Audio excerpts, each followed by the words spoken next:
Hello, my friends, and welcome back. Thank you very much for being with me again today.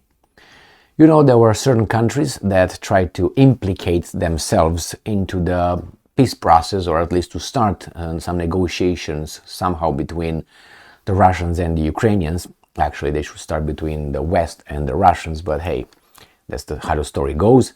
And they were pushed aside, being called, you're not neutral, but I'm neutral, but you're not neutral.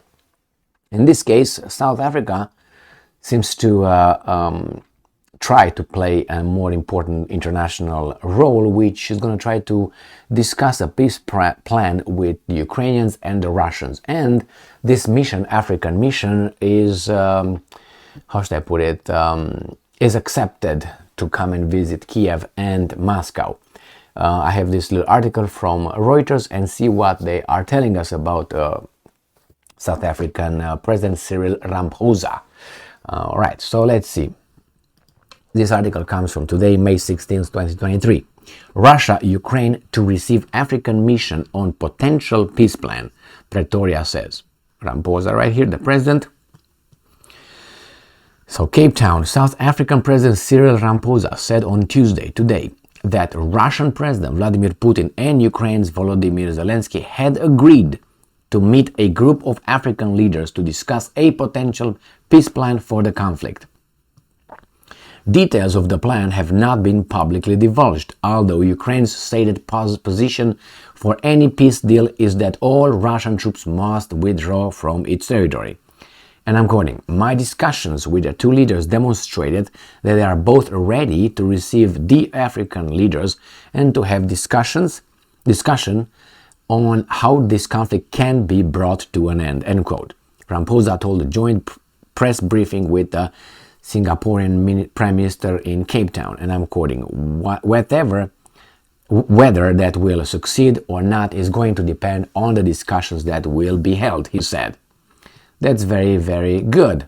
Putin and Zelensky had agreed to receive the mission in their respective capitals, Moscow and Kiev, a South African president statement said. The problem is Zelensky is going to take the African delegation, is going to get it to a Kiev theme park, and then they will say, see, you got to be on our side because this is what the Russians do.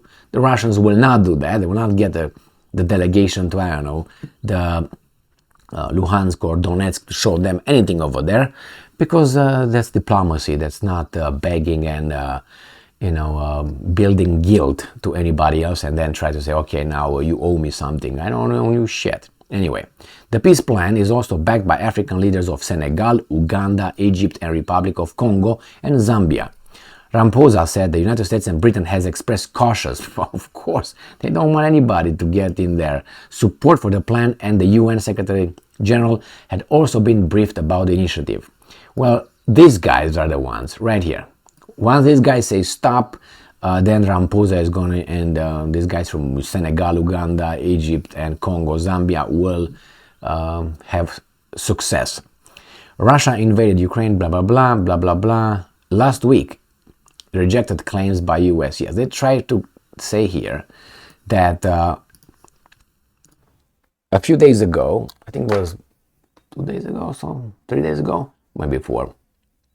Anyway, in the past week, the United States ambassador to South Africa accused the South African government of supplying Moscow with weapons. A secret Lady R sanctioned ship docked in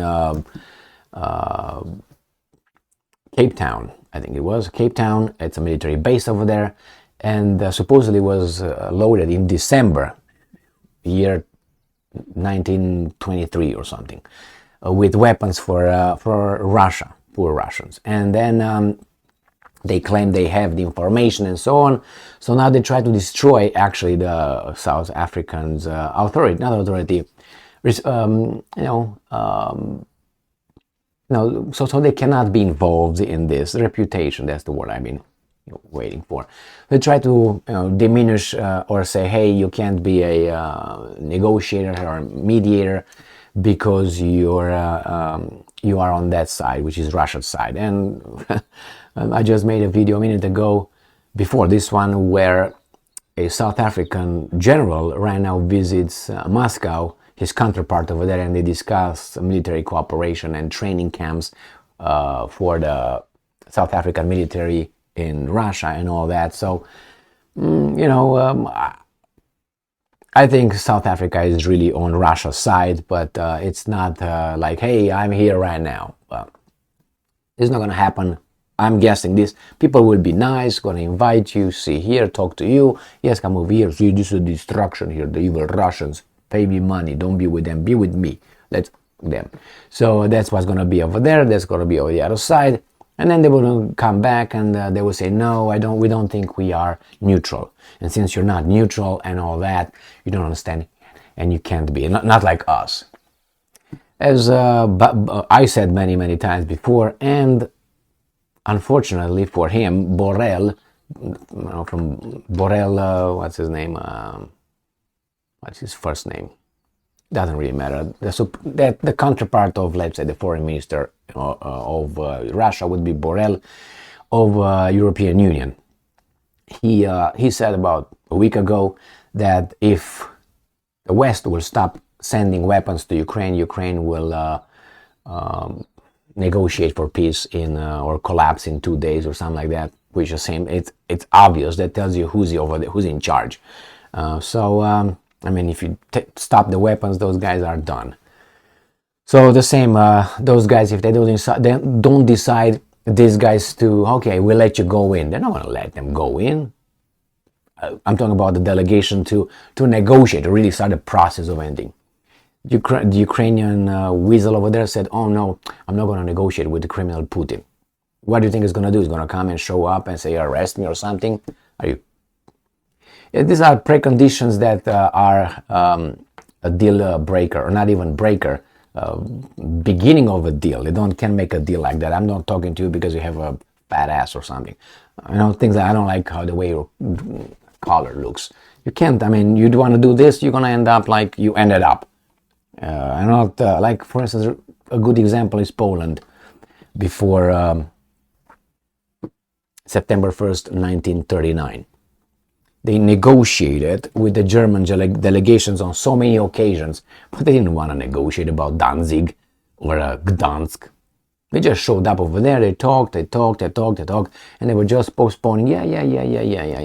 And the guy said, you know what, that's it, bam, bam. Well, bam, bam, we got the Brits behind us and the French. So what they're going to do, you're not going to attack us. And if you attack us, they're going to help us.